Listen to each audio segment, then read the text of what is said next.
Bismillahirrahmanirrahim. Assalamualaikum warahmatullahi wabarakatuh. Alhamdulillahirabbil alamin. Segala puji bagi Allah Subhanahu wa taala yang telah memberikan kita kesempatan dan kesehatan. Salawat serta salam semoga selalu tercurah kepada Nabi Muhammad sallallahu alaihi wasallam. Perkenalkan, nama saya Lulu Nadifatul Munawarah dengan NIM 20240501011015 dari Program Studi Ekonomi Syariah kelas B.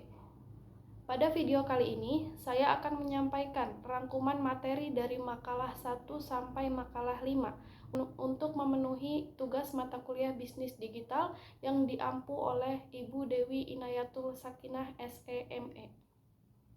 Langsung saja masuk ke pembahasan pertama atau makalah pertama dengan judul Konsep Teori dan Bisnis Islam.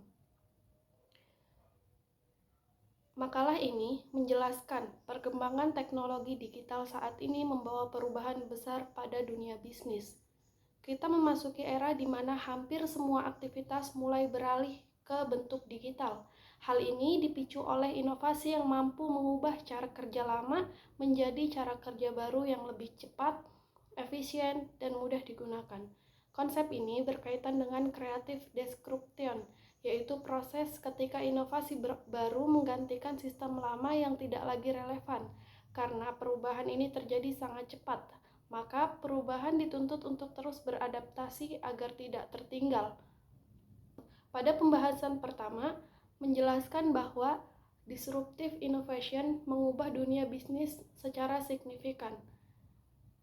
Inovasi disruptif tidak hanya menciptakan produk baru, tetapi juga menghadirkan model bisnis baru yang lebih efisien. Contohnya seperti transportasi online, marketplace, dan layanan digital lainnya yang membuat aktivitas masyarakat lebih praktis.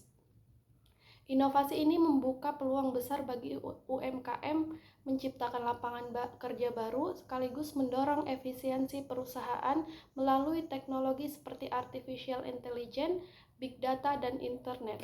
Namun, perubahan yang cepat ini juga membawa tantangan seperti kebutuhan regulasi yang lebih adaptif dan peningkatan kualitas sumber daya manusia agar mampu bersaing di era digital.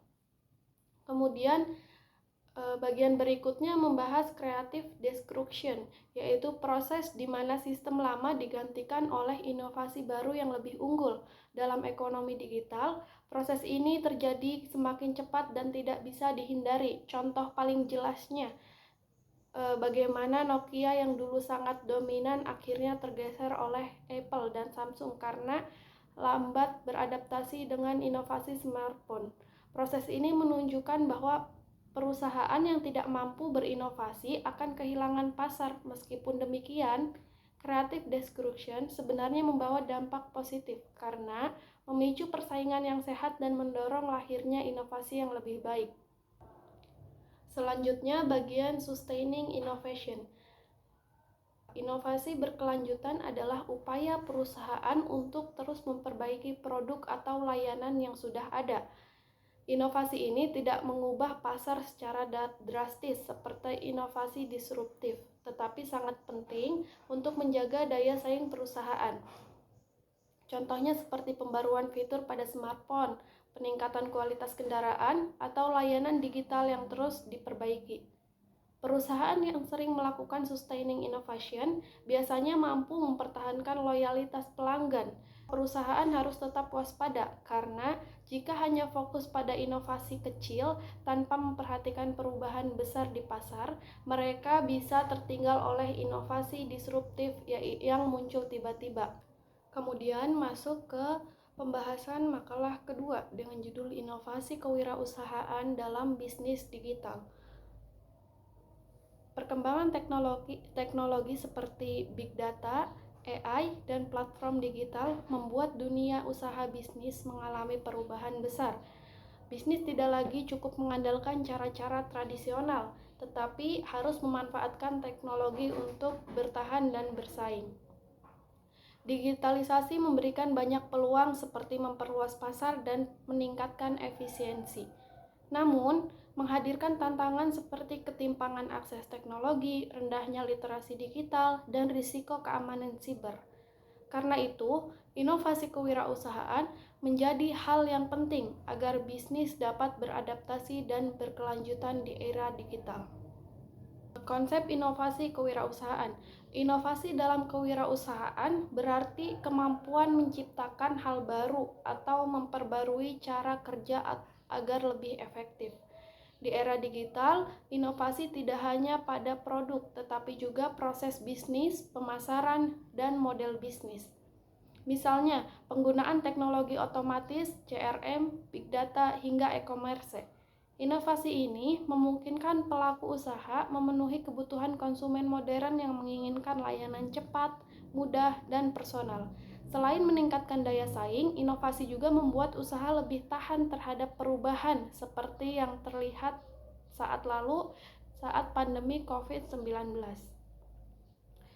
Bentuk-bentuk inovasi dan dampaknya. Inovasi kewirausahaan dapat muncul dalam berbagai bentuk, seperti inovasi produk, inovasi proses, inovasi pemasaran, dan inovasi model bisnis. Semua bentuk inovasi ini sangat penting untuk membangun keunggulan kompetitif. Dengan berinovasi, UMKM dapat bersaing dengan perusahaan besar karena mampu menawarkan produk yang unik serta melayani konsumen dengan fleksibel. Inovasi juga berperan dalam keberlanjutan usaha karena membuat bisnis lebih adaptif dan mampu bertahan saat terjadi krisis. Peluang dan tantangan kewirausahaan digital. Era digital memberikan peluang besar seperti akses pasar global, pemasaran digital yang lebih efektif, efisiensi operasional, dan penggunaan data untuk memahami konsumen. Namun, ada juga tantangan yang harus dihadapi, misalnya persaingan pasar yang semakin ketat, keamanan datanya, perubahan teknologi yang cepat, serta kebutuhan keterampilan digital baru. Tantangan regulasi dan biaya investasi awal juga menjadi hambatan bagi pelaku usaha. Adapun faktor pendorong dan tantangan dalam transformasi bisnis ke digital. Pergeseran bisnis ke digital didorong oleh kemajuan teknologi, perubahan perilaku konsumen, dan tuntutan efisiensi. Konsumen kini lebih suka transaksi online karena cepat dan praktis. Namun, transformasi digital juga menghadapi hambatan seperti literasi digital yang rendah, infrastruktur internet yang belum merata, risiko keamanan data, dan persaingan global yang sangat ketat. Oleh karena itu, strategi digitalisasi harus dibarengi dengan edukasi, peningkatan infrastruktur, dan sistem keamanan siber yang kuat. Contoh kasusnya itu Kopi Kenangan yang berhasil berkembang pesat karena memanfaatkan inovasi digital seperti aplikasi pemesanan, big data, dan strategi pemasaran kreatif di media sosial. Hal ini membuktikan bahwa inovasi dapat meningkatkan daya saing dan menjaga keberlanjutan bisnis. Kasus kedua adalah UMKM batik di Pekalongan yang beralih ke marketplace untuk menjangkau pasar nasional hingga internasional. Meskipun terdapat tantangan seperti literasi digital rendah dan persaingan harga, dukungan pemerintah melalui pelatihan digital mampu meningkatkan pemasaran batik secara signifikan. Baik, langsung masuk ke makalah ketiga dengan judul Lingkungan Bisnis Digital. Makalah ini menjelaskan bahwa perkembangan teknologi digital membawa perubahan besar dalam dunia bisnis. Bisnis digital bukan hanya memindahkan aktivitas bisnis ke internet, tetapi menciptakan ekosistem baru yang menuntut pelaku usaha untuk lebih adaptif terhadap perkembangan teknologi, memahami regulasi digital, serta mampu berinovasi. Karena lingkungan bisnis digital sangat dinamis dan penuh persaingan, perusahaan perlu memahami bagaimana bisnis digital bisa berevolusi, peran teknologi dalam mendukungnya, bagaimana regulasi mengaturnya, serta pentingnya inovasi dan kreativitas untuk mempertahankan keberlanjutan usaha. Pada pembahasan pertama, yaitu evolusi bisnis digital. Dijelaskan bahwa teknologi seperti internet, AI, big data, dan IoT telah mengubah cara perusahaan beroperasi dan berinteraksi dengan konsumen. Bisnis saat ini tidak lagi bergantung pada transaksi fisik, tetapi menggunakan platform digital untuk memperluas pasar, meningkatkan efisiensi, dan memberikan pengalaman konsumen yang lebih personal. Munculnya e-commerce, media sosial, dan aplikasi digital membuat perusahaan harus responsif terhadap kebutuhan konsumen yang semakin dinamis. Evolusi ini membuka peluang global bagi UMKM, namun juga menghadirkan tantangan seperti persaingan ketat, regulasi antar negara, serta kebutuhan keterampilan digital yang semakin tinggi. Selanjutnya, dalam pembahasan peran teknologi, makalah menekankan bahwa teknologi digital berpengaruh besar dalam menciptakan model bisnis baru, pembukaan lapangan kerja baru, meningkatkan efisiensi, dan membuka peluang usaha. Teknologi seperti komputasi awan, big data, dan kecerdasan buatan membuat bisnis dapat mengambil keputusan lebih cepat dan akurat. Teknologi juga memungkinkan otomatisasi proses bisnis sehingga mengurangi biaya dan meningkatkan produktivitas. Selain itu, teknologi mempermudah pelaku usaha menjangkau pasar internasional tanpa membuka cabang fisik. Namun, transformasi teknologi juga menuntut pelaku usaha untuk memiliki keterampilan digital agar dapat memanfaatkannya secara optimal. Kemudian, bagian regulasi dan kebijakan bisnis digital. Di dalam makalah menjelaskan bahwa pemerintah perlu mengatur transaksi digital agar tetap aman dan adil bagi konsumen maupun pelaku usaha. Regulasi seperti Undang-Undang IT, PP nomor 80 tahun 2019 dan Permendak nomor 50 tahun 2020 menjadi dasar hukum perdagangan digital di Indonesia. Aturan ini mengatur tanggung jawab pelaku usaha dalam memberikan informasi produk yang jelas, mekanisme periklanan, perizinan, hingga pengawasan platform digital. Konsumen juga dilindungi melalui aturan mengenai kesesuaian produk dengan iklan serta hak pengembalian barang jika produk tidak sesuai. Regulasi ini penting untuk menciptakan ekosistem digital yang sehat dan mencegah terjadinya penipuan, kebocoran data, atau kesalahan informasi. Bagian inovasi dan kreativitas, makalah menjelaskan bahwa era digital menuntut pelaku usaha untuk tidak hanya mengandalkan modal tradisional, tetapi juga memadukannya dengan kemampuan teknologi dan kreativitas. Inovasi diperlukan untuk menciptakan produk unik, memperbaiki proses bisnis, memanfaatkan media sosial untuk promosi, dan menghadirkan pengalaman baru konsumen.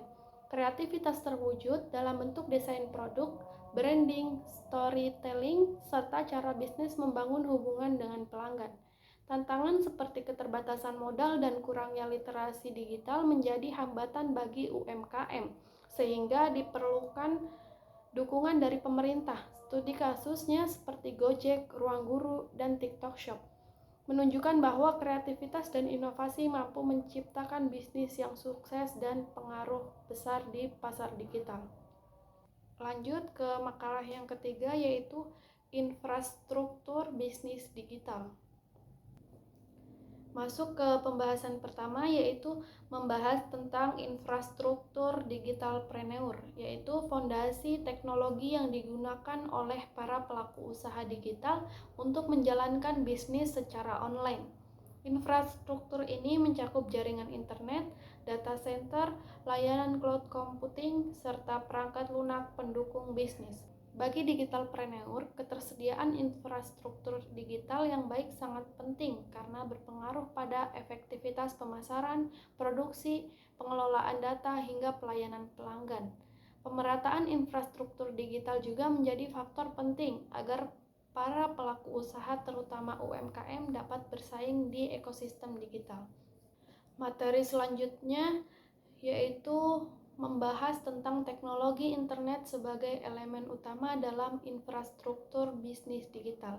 Internet menyediakan konektivitas global yang memungkinkan pertukaran data dan komunikasi secara cepat dan real-time. Teknologi seperti broadband, jaringan 4G, dan layanan cloud membuat perusahaan bisa menjalankan berbagai aktivitas digital seperti pemasaran online, transaksi elektronik, manajemen operasional, hingga kerja jarak jauh. Internet juga mendukung penerapan teknologi baru seperti IoT, AI, dan blockchain, sehingga perusahaan bisa terus berinovasi dan memperluas jangkauan pasarnya. Tanpa internet yang stabil dan aman, bisnis digital tidak akan dapat berjalan dengan optimal. Kemudian, materi berikutnya yaitu tentang hosting provider atau layanan penyedia server yang digunakan untuk menyimpan website, aplikasi, dan data secara online. Hosting provider berfungsi agar sebuah website atau platform digital dapat diakses 24 jam tanpa gangguan. Ada berbagai jenis layanan hosting seperti share hosting, VPS, dedicated hosting, cloud hosting, dan managed WordPress hosting.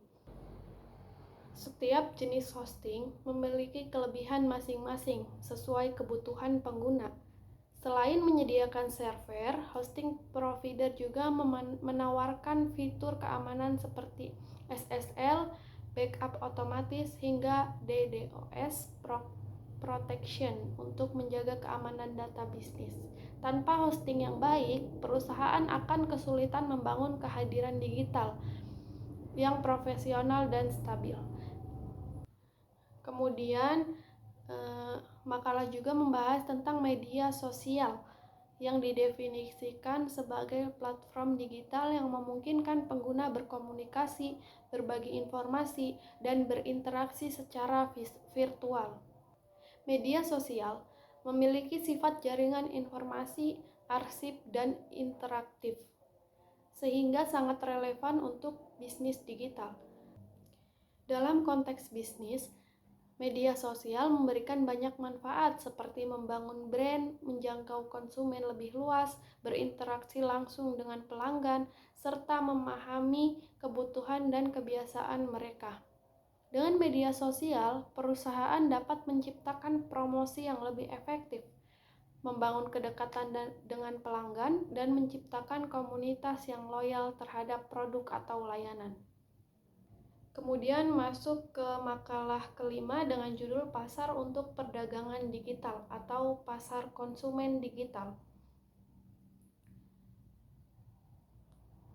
Perkembangan teknologi informasi dan komunikasi telah mengubah cara masyarakat berbelanja dari pasar konvensional menjadi pasar konsumen digital. Jika dulu transaksi hanya bisa dilakukan secara tatap muka, sekarang konsumen bisa belanja dari mana saja dan kapan saja melalui platform digital. Pertumbuhan e-commerce yang sangat pesat baik di Indonesia maupun di dunia menunjukkan bahwa perilaku konsumen kini lebih modern, cepat, dan praktis. Faktor seperti meningkatnya penggunaan internet, smartphone, dan media sosial menjadi pendorong utama. Namun, perkembangan ini juga membawa tantangan seperti risiko penipuan, keamanan data, dan ketidakpastian kualitas produk, sehingga regulasi dan perlindungan konsumen digital sangat dibutuhkan. Makalah menjelaskan konsep pasar konsumen digital, yaitu pasar yang memfasilitasi transaksi komersial melalui media elektronik tanpa pertemuan fisik. Dalam pasar ini, seluruh proses mulai dari pencarian produk, pemesanan, pembayaran, hingga pengiriman dilakukan secara online. Pasar digital memiliki karakteristik seperti transparansi informasi, biaya transaksi rendah, fleksibilitas harga, jangkauan global, interaktivitas tinggi, serta adanya pengiriman digital untuk produk non-fisik. Karakteristik ini membuat pasar digital lebih efisien dan mudah diakses dibanding pasar tradisional. Dibandingkan pasar konvensional, pasar digital tidak terikat tempat dan waktu, menyediakan informasi produk lebih lengkap, memiliki harga yang lebih fleksibel, serta menjangkau konsumen dalam skala nasional hingga internasional. Selanjutnya, pembahasan kedua dari materi di dalam makalah, yaitu membahas tentang perkembangan pasar konsumen digital yang terus meningkat. Pertumbuhan e-commerce di Indonesia sangat penting, menjadikannya salah satu pasar digital terbesar di Asia Tenggara. Konsumen kini lebih mengandalkan internet untuk mencari informasi produk, membaca ulasan, dan membandingkan harga, sehingga perilaku belanja mereka menjadi lebih kritis dan cepat. Media sosial juga sangat mempengaruhi keputusan pembelian, terutama karena pengaruh influencer dan tren viral.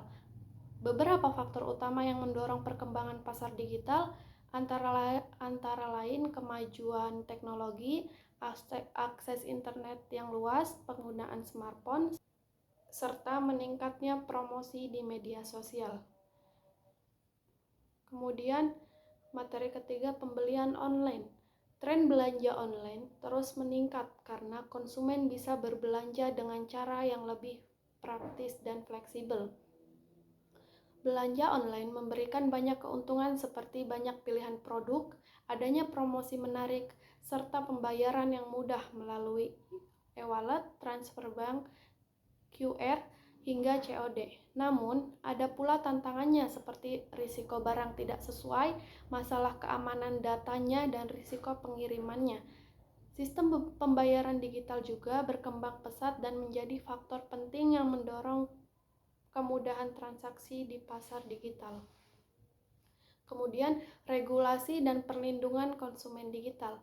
Pemerintah Indonesia memiliki berbagai aturan untuk mengatur e-commerce seperti Undang-Undang Perlindungan Konsumen, Undang-Undang IT, serta PP Nomor 80 Tahun 2019 tentang perdagangan melalui sistem elektronik. Regulasi ini hadir untuk memastikan bahwa transaksi digital harus aman dan adil. Namun, tantangannya tetap ada seperti lemahnya pengawasan, rendahnya literasi konsumen, serta tumpang tindih regulasi yang membuat proses penegakan hukum belum maksimal. Konsumen masih berisiko mengalami penipuan maupun penyalahgunaan data, sehingga perlindungan konsumen digital perlu terus diperkuat. Demikian pemaparan materi dari saya, lebih dan kurangnya mohon dimaafkan. Wabillahi taufiq wal hidayah. Wassalamualaikum warahmatullahi wabarakatuh.